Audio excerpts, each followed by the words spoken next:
So our next step is to bake the bread. You don't need any specific recipe to do that. Any whole wheat bread recipe will do just fine.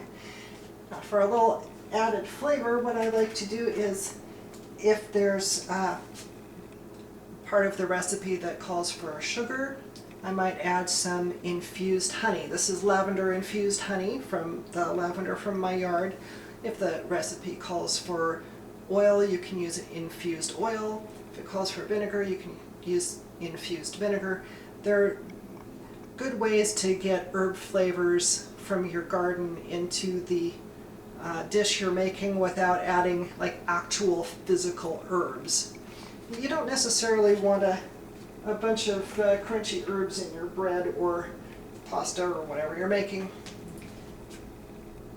So if you make infusions first, infuse some rosemary into vinegar, infuse lavender into vinegar. This makes an excellent chicken marinade. Any of those things, then what you end up with is something that's just right there in your cupboard. You can grab it just as easily as you can grab any of these other things from your yard that you've put in your cupboard, and put it right in your recipe. And in this case, for this bread, I'm using the lavender infused honey.